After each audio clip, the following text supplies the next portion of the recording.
Hello दोस्तों, कैसे हैं आप लोग। दोस्तों, आज की वीडियो में हम एक बहुत इम्पॉर्टेंट डिस्कशन करने जा रहे हैं। पिछले 2 दिनों से अगर आप देख रहे होंगे तो यूपी ट्रिपल एससी द्वारा आयोजित मुख्य सेविका परीक्षा के लिए जो कि नोटिफिकेशन पिछले साल अगस्त में निकाला गया था, और उसके लिए काफ़ी समय से जो हमारी बहनें हैं वो आंदोलन भी कर रहे थे, बच्चे परेशान भी थे क्योंकि उनका सिलेबस वगैरह सारी चीज़ें जारी कर दी गई थी, लेकिन एग्ज़ाम डेट अभी तक नहीं आई थी। तो एग्ज़ाम कब तक होगा इसके लिए वो काफ़ी बच्चे परेशान थे, और मैंने इस पर एक वीडियो भी बनाया था अपनी बहनों के लिए यूपी ट्रिपल एससी मुख्य सेविका परीक्षा तिथि के ऊपर, ये आप देख सकते हैं, जिसमें मैंने आपको बताया था कि जो आपका आंदोलन है वो किस तरीके से चल रहा है। बहुत सारी बहनें जो हैं वो आयोग के पास गई थी और विभाग के पास भी गई थी। तो मैंने उसमें आपको बताया था कि आयोग ने बोला है कि हमने विभाग को चिट्ठी लिख दी है और उसके अलावा कई बार रिमाइंडर भी भेज दिए हैं। तो इस वीडियो में मैंने आपको बताया था कि हो सकता है कि बहुत जल्द आपको कुछ जवाब, कुछ न्यूज़ मिल सकती है। तो फाइनली देखिए, यहाँ पर जो एक न्यूज़ सर्कुलेट हो रही है उस न्यूज़ का कोई देखिए ऑफिशियल आधार तो अभी नहीं है, क्योंकि मैं अगर इस समय ऑफिशियल वेबसाइट पे हूँ तो 21 जुलाई के बाद फिलहाल कोई नोटिस यहाँ पे दिखाई नहीं दे रहा है। लेकिन फिर ये खबर है क्या, आइए इसके बारे में जानते हैं। देखिए, जैसा कि आपको पता ही होगा कि जब नोटिफिकेशन आया था मुख्य सेविका परीक्षा के लिए, तो उसमें जो अनिवार्य अर्हता शैक्षिक दी गई थी उसमें बच्चों को कुछ कन्फ्यूजन हो गया था। ठीक है, कन्फ्यूजन ये हो गया था कि इसमें जो अर्हता लिखी हुई है, अगर आप इसको पढ़िए तो देखिए क्या लिखा हुआ है। इसमें लिखा हुआ है कि उत्तर प्रदेश बाल विकास सेवा एवं पुष्टाहार अधीनस्थ सेवा नियमावली 1992 के अनुसार अभ्यर्थी भारत में विधि द्वारा स्थापित किसी विश्वविद्यालय से एक विषय के रूप में समाजशास्त्र या समाज कार्य या गृह विज्ञान या पोषण और बाल विकास के साथ कला में स्नातक उपाधि, तो इसमें जो ग्रेजुएशन मांगा था वो आर्ट्स में मांगा था, यानी बीए की बात कर रहा है, बैचलर ऑफ आर्ट्स बीए की बात कर रहा है कि आप बीए आपके पास होना चाहिए कंप्लीट। वो बीए में आप किसी भी वर्ष, क्योंकि 3 साल का होता है, तो 3 साल में किसी भी साल आपने समाजशास्त्र, समाज कार्य, गृह विज्ञान या पोषण और बाल विकास इस सब्जेक्ट को आपने पढ़ा है तो आप इसके लिए अप्लाई कर सकते हैं। लेकिन इसके बाद जो एक लाइन लिख दी गई, या सरकार द्वारा उसके समकक्ष मान्यता प्राप्त कोई उपाधि, तो इस लाइन में बहुत से बच्चे कंफ्यूज हो गए, बहुत से कोचिंग वाले कंफ्यूज हो गए। और इसमें क्या है कि बीएससी वालों ने भर दिया फॉर्म, जो बीएससी होम साइंस वालों ने फॉर्म भर दिया। तो जब बीएससी होम साइंस वालों ने फॉर्म भर दिया तो आयोग के सामने प्रॉब्लम आ गई, क्योंकि इसमें होम बीएससी के बारे में नहीं बोला गया है, इसमें बैचलर ऑफ आर्ट्स के बारे में बोला गया है।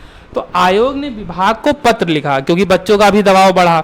जो आर्ट्स वाले बच्चे थे वो चाहते थे कि बीएससी वालों को मौका ना मिले, जो बीएससी वाले थे उनका कहना था इसमें समकक्ष लिखा हुआ है, हमें भी मौका मिलना चाहिए। तो आयोग ने विभाग को पत्र लिखा जिसमें उसने बोला कि बीएससी होम साइंस वालों को भी मौका दिया जाए।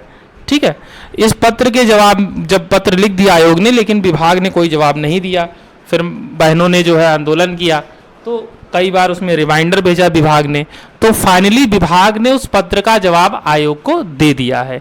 ये अभी ऑफिशियल नोटिस नहीं आई है, अंदर खाने नोटिस है कि विभाग के द्वारा आयोग को ऑफिशियल उनको पत्र का जवाब दे दिया गया है, जिसमें विभाग ने बोला है कि जिस तरीके से हम पहले एग्जाम करवाते थे 1992 नियमावली के आधार पे, आर्ट्स को लेते थे, बीए वालों को लेते थे, तो हम बीए वालों को ही लेंगे। बीएससी वालों को उन्होंने बाहर कर दिया है। ठीक है, तो बीएससी वालों के लिए एक बुरी खबर कह सकते हैं कि जो बीएससी होम साइंस वाले बहनें थी उनको मौका नहीं मिलने जा रहा है, क्योंकि उनको मौका देने का मतलब कि फिर से पोर्टल ओपन किया जाता, जो फॉर्म नहीं भरे हैं कन्फ्यूजन में उनको फिर से एक मौका देना पड़ता। ठीक है, तो विभाग ने मंशा जाहिर कर दी है कि आर्ट्स वालों को ही मौका दिया जाएगा।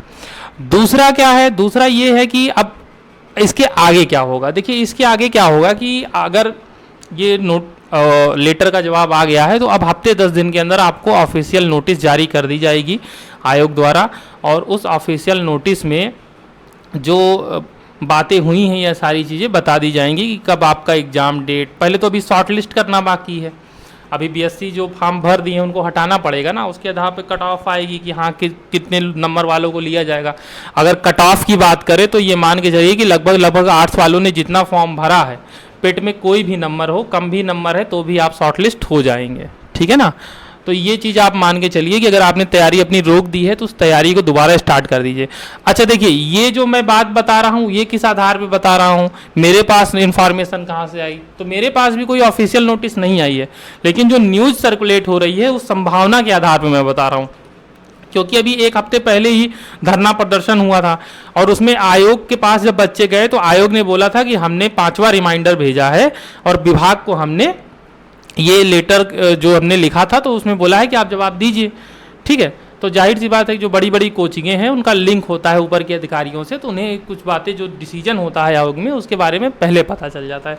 और देखिए संभावना भी इसकी यही है, क्योंकि जो ऑफिशियल नोटिफिकेशन में डिटेल दिया है उसी के आधार पर चला जाएगा ना, अचानक से नहीं बदल दिया जाएगा, नहीं तो फिर ये मामला और फंस जाएगा।